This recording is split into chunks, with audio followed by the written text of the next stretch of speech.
জাতিটোৰ মূৰৰ ওপৰে বহু সংগ্ৰাম বহু আন্দোলন পাৰ হৈ গৈছে, ধুমুহা পাৰ হৈ গৈছে। এওঁলোকে কিন্তু ৰজাৰ পকেটৰ পৰা ওলাই আহি জনতাৰ পক্ষত থিয় দিয়া আপোনালোকে দেখা পাইছেনে? পাইছেনে? সংস্কৃতিৰ নামত, সংগীতৰ নামত জনতাৰ পক্ষত থাকি জনতাৰ যিখিনি দুখ, জনতাৰ যিখিনি আবেগ, জনতাৰ যিখিনি হেৰুৱাৰ বেদনা, সেইখিনিক লৈ সংগীতৰ পথেৰে এক বৈপ্লৱিক চেতনা জনসাধাৰণৰ মাজত বুৱাই তোলাৰ তেখেতসকলৰ কিবা দৃষ্টান্ত আপোনালোকে দেখা পাইছেনে? অসমীয়া সংগীত জগতত এক বৈপ্লৱিক জোৱাৰ তুলি এক বৈপ্লৱিক পৰিৱৰ্তন আনি জনতাৰ শিল্পী, জনতাৰ প্ৰাণৰ আপোন জুবিন গাৰ্গ অহাবাতে ঘূৰি গ'লগৈ। মৃত্যু চিৰশাশ্বত, আমি মানি ল'বই লাগিব মৃত্যু। কিন্তু কেতিয়াবা কিছুমান ব্যক্তি মানুহৰ মৃত্যুৰে অন্তৰাত্মাত কঁপনি তোলে, এখন সমাজৰ বিস্তৰ ক্ষতি সাধন কৰে, এটা জাতিক কন্দুৱাই যায়। আৰু তেনে এক মৃত্যু হৈছে জুবিন গাৰ্গ। জুবিন গাৰ্গ হেৰাই গ'ল, যি জাতিটোৰ বাবে এক অপূৰণীয় ক্ষতি। বহুতে আজি চকুলো নিগৰাইছে। অন্তিম সৎকাৰৰ বাবে বহুতে এতিয়া প্ৰস্তুত হৈছে। সন্ধিয়া জুবিন গাৰ্গৰ প্ৰতিচ্ছবিত পুষ্পাঞ্জলি অৰ্পণ কৰা হ'ব, বন্তি প্ৰজ্বলন কৰা হ'ব আৰু লাহে লাহে হেৰাই যাব জুবিন গাৰ্গ। ইয়াতেই আমাৰ জুবিন গাৰ্গৰ প্ৰতি কৰণীয়তা শেষ হ'লনে? প্ৰিয় দৰ্শকসকল, ছিংগাপুৰৰ সাগৰ তীৰত জুবিন গাৰ্গৰ মৃত্যু, এই মৃত্যুটো কিন্তু সহজভাৱে ল'ব পৰা নাই সচেতন অসমীয়াই। সচেতন অসমীয়াৰ মনত আজি বহুত প্ৰশ্নবোধকতা আহি পৰিছে জুবিন গাৰ্গৰ মৃত্যুক লৈ। জুবিন গাৰ্গ অসুস্থ, সেই কথা প্ৰতিজন জুবিন গাৰ্গক ভাল পোৱা প্ৰতিজন ব্যক্তিয়ে জানে। নৰ্থ ইষ্ট ফেষ্টিভেলৰ নামত ছিংগাপুৰলৈ জুবিন গাৰ্গক নিয়া হ'ল। এই যে সংস্কৃতিৰ নামত বেপাৰ কৰা একাংশ বেপাৰী, ৰজাৰ পকেটত সোমাই থকা, সঁচা কথা ক'বলৈ মানুহে ভয় কৰিব নালাগে। মৃত্যু প্ৰত্যেকৰে জীৱনলৈ আহিবই। আপোনাৰ মোৰ জীৱনলৈও এদিন মৃত্যু আহিব। কিন্তু জীয়াই থাকোঁতে সঁচা কথা সাহসেৰে ক'ব পৰা সেইকণ সাহস আমাৰ বুকুত লাগে। জুবিন গাৰ্গ মানুহটো অসুস্থ, আমি সকলোৱে জানো। মাজে মাজে চিকিৎসালয়লৈ জুবিন গাৰ্গক লৈ গৈ থকা হয়। কিয়?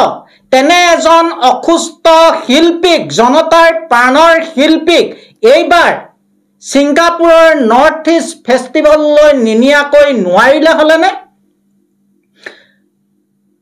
এই সংস্কৃতিৰ নামত বেপাৰ চলোৱা একাংশ ব্যক্তিৰ যি স্বাৰ্থান্বেষী মনোভাৱ, তাৰ বলি হ'ল নেকি জনতাৰ প্ৰাণৰ শিল্পীজন। সাগৰ পৃষ্ঠত জুবিন গাৰ্গক আপোনালোকে দেখিছে এই ফটোখন। এই ফটোখনে প্ৰতিজন অসমীয়াৰ অন্তৰ আত্মাক কঁপনি তুলিছে। প্ৰত্যেকৰে চকুত বোৱাই আনিছে অশ্ৰু।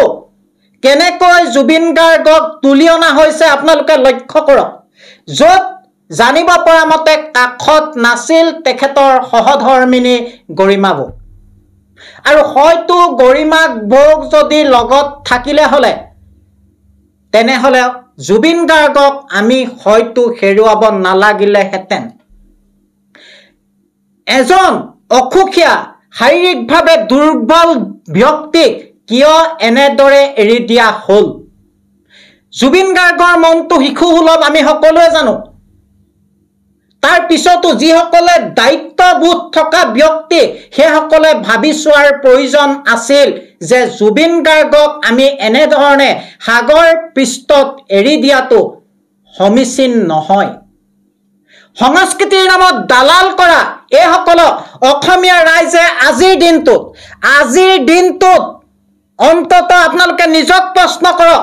সংস্কৃতিৰ নামত, নৰ্থ ইষ্ট ফেষ্টিভেলৰ নামত দালালি কৰি ব্যক্তি স্বাৰ্থ পূৰণ কৰা, টকাৰ পাহাৰ গঢ়া এইসকল ব্যক্তিৰ জাতিটোৰ প্ৰতি অৰিহণা কি? জাতিটোৰ প্ৰতি অৰিহণা কি? জাতিটোৰ মূৰৰ ওপৰে বহু সংগ্ৰাম, বহু আন্দোলন পাৰ হৈ গৈছে, ধুমুহা পাৰ হৈ গৈছে, এওঁলোকে কিন্তু ৰজাৰ পকেটৰ পৰা ওলাই আহি জনতাৰ পক্ষত থিয় দিয়া আপোনালোকে দেখা পাইছেনে? পাইছেনে? সংস্কৃতিৰ নামত, সংগীতৰ নামত জনতাৰ পক্ষত থাকি জনতাৰ যিখিনি দুখ, জনতাৰ যিখিনি আবেগ, জনতাৰ যিখিনি হেৰুৱাৰ বেদনা, সেইখিনিক লৈ সংগীতৰ পথেৰে এক বৈপ্লৱিক চেতনা জনসাধাৰণৰ মাজত বুৱাই তোলাৰ তেখেতসকলৰ কিবা দৃষ্টান্ত আপোনালোকে দেখা পাইছেনে? নাই পোৱা। এওঁলোকে মাত্ৰ ফেষ্টিভেলৰ নামত টকা ঘটা একোটা বেপাৰী, এখেতি একোটা বেপাৰী, যিসকল বেপাৰীৰ ফান্দত পৰি আজি আমি হেৰুৱাব লগা হ'ল নেকি আমাৰ প্ৰাণৰ শিল্পীজন। আজিৰ দিনটোত জুবিন গাৰ্গৰ প্ৰতিচ্ছবিত বন্তি প্ৰজ্বলন কৰা সমান্তৰালভাৱে কিন্তু আমি এই কথাবোৰো চিন্তা কৰাৰ সময় হ'ল। জুবিন গাৰ্গ গুচি গ'ল, অহাবাতে ঘূৰি নাহে, অসমীয়াই আৰু জুবিন গাৰ্গক নাপায়। জুবিন গাৰ্গৰ যি সৃষ্টি আমাৰ মাজত থাকি যাব, কিন্তু এই যে অনাকাংক্ষিত পৰিৱেশৰ পৰিস্থিতিৰ মুখামুখি হৈ অকাল মৃত্যুক সাৱটি ল'ব লগা হ'ল, ইয়াত কিবা ৰহস্য আছে নেকি? ইয়াৰ তদন্ত হ'বনে? আমি জানো নিশ্চিতভাৱে ইয়াৰ তদন্ত নহয়, কাৰণ ৰজাৰ পকেটত সোমাই থকাজনৰ প্ৰতি ৰজাৰ আশীৰ্বাদ সদায়ে থাকিব। এইসকল দালালক অসমীয়া ৰাইজে চিনি থওক। জাতিৰ সংকটৰ মুহূৰ্তত এহেঁতি মাত্ৰ দালালি কৰে। এহেঁতি কিন্তু জাতিৰ সপক্ষত, জনগোষ্ঠীৰ সপক্ষত, সমাজৰ সপক্ষত কোনোদিন বলিষ্ঠভাৱে জনতাৰ পক্ষত থিয় হোৱা আমি দেখা পোৱা নাই। সংস্কৃতিৰ নামত দালালি কৰা, ফেষ্টিভেলৰ নামত দালালি কৰি টকাৰ পাহাৰ বনোৱা এইসকলক কিন্তু আজি জাতিয়ে চিনাক্ত কৰাৰ, চিনি থোৱাৰ সময় হ'ল। জুবিন গাৰ্গৰ প্ৰতিচ্ছবিৰ সন্মুখত কেৱল মাত্ৰ পুষ্প বৰষিলেই নহ'ব, বন্তি প্ৰজ্বলন কৰিলে নহ'ব, সমান্তৰালভাৱে জাতিৰ বাবে অশুভ এই চক্ৰটোক চিনি থোৱাটো আজিৰ দিনটোত হ'ব এক সময়োচিত পদক্ষেপ।